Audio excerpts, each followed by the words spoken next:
Siswa memilih sekolah, sekolah memilih siswa. Jadi ada keterkaitan. Simak terus yang berikut ini.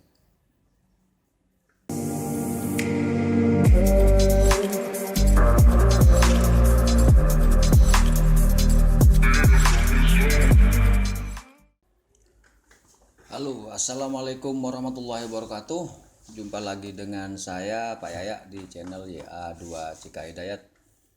Kali ini saya akan memberikan sedikit pandangan tentang pelaksanaan PPDB ya, penerimaan siswa baru tahun pelajaran 2020 dan 2021.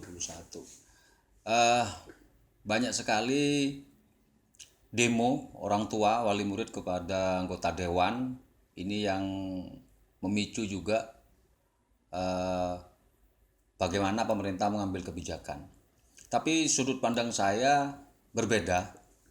Sudut pandang saya berbeda karena saya praktisi pendidikan, saya guru juga. Jadi saya berikan pandangan kepada orang tua juga, kepada guru juga, kepada guru sekolah, bahkan kepada siswa.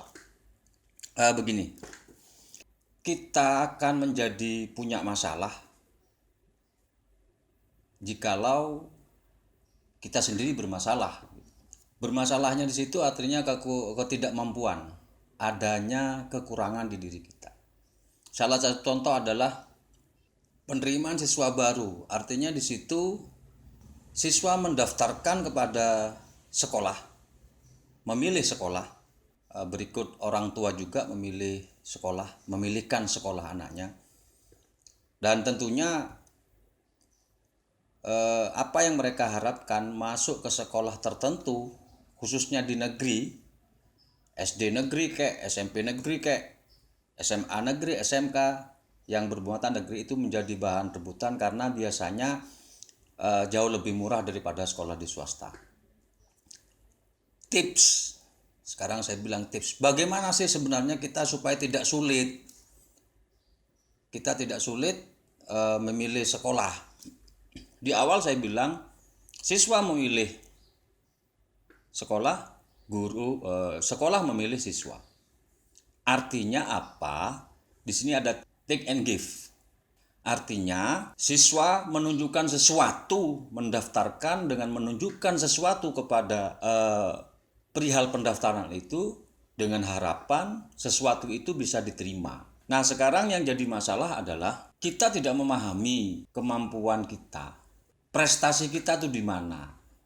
Prestasi siswa, prestasi anak kita, prestasi anak Anda juga di mana? Nggak tahu. Maka dari itu, saran saya adalah kepada siswa, capailah sebuah prestasi. Prestasi itu bukan nilai rapot. Bukan nilai rapot. Bukan nilai ijazah. Tapi prestasi adalah sesuatu yang bisa kita tunjukkan kelebihan kita. Bidang apa? Ya bidang-bidang tertentu. Jangan ambil global. Amat sulit sekali kita mencapai prestasi juara 1 di kelas gitu, amat sulit sekali. Kenapa? Karena saingannya 40.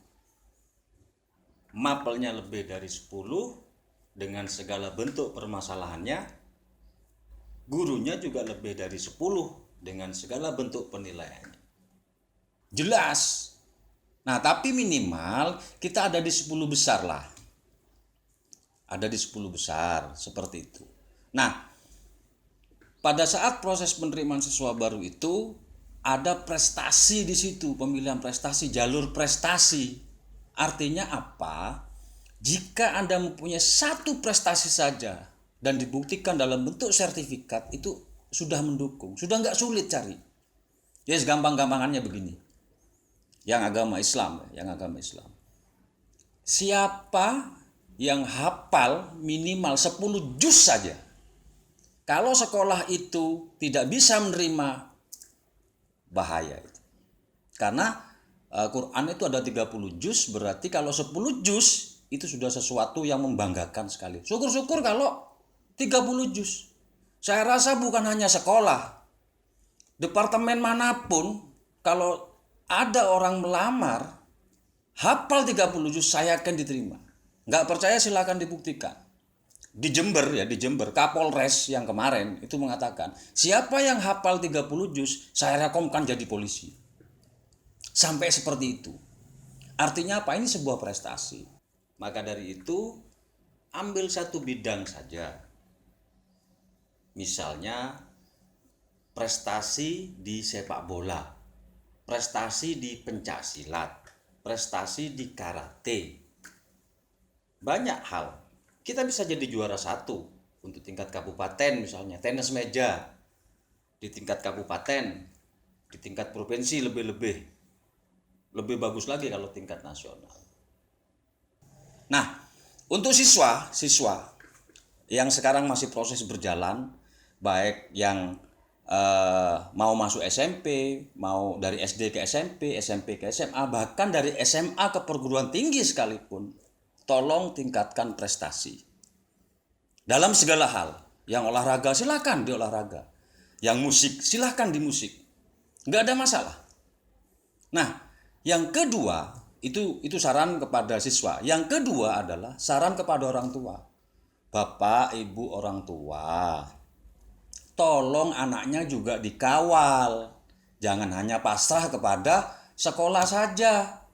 Dicek sampai sejauh mana prestasi belajar siswanya, apa yang dia lakukan, ada PR enggak. Jangan asal selesai, assalamualaikum, waalaikumsalam, salaman, tidur.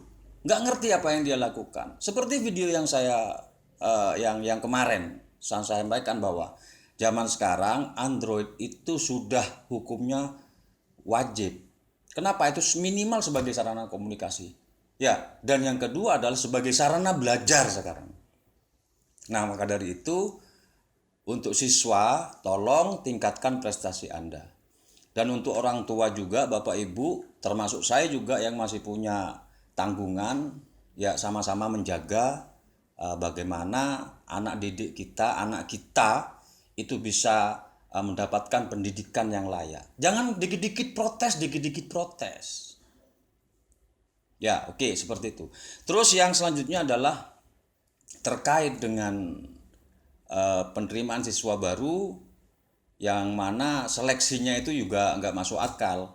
Ini yang selanjutnya, yang ketiga adalah saran untuk pemerintah. Tolonglah benar-benar diseleksi.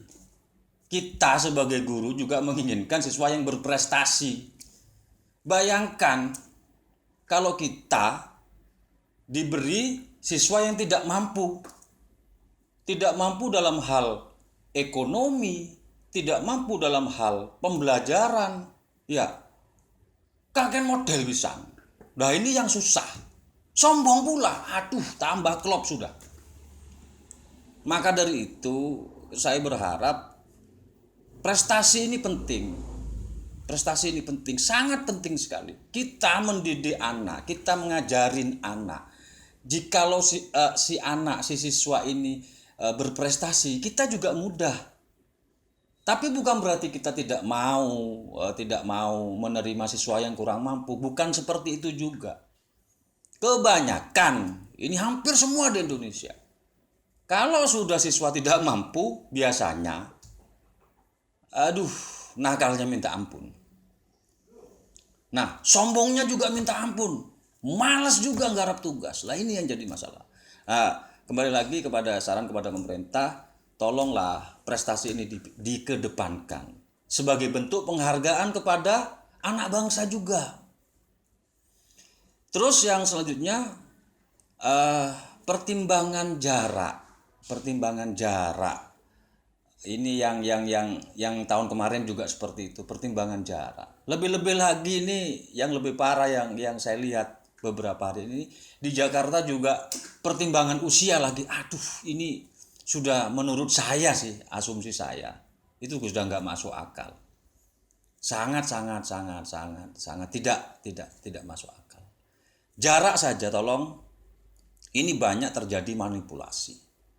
Surat domisili mengalahkan kartu keluarga, ini bagaimana? Bisa dibayangkan. hampir semua sudah mempersiapkan surat domisili untuk pendaftarannya putra-putranya di tahun pelajaran berikutnya. Ini menjadi hal yang sangat tidak masuk akal lah.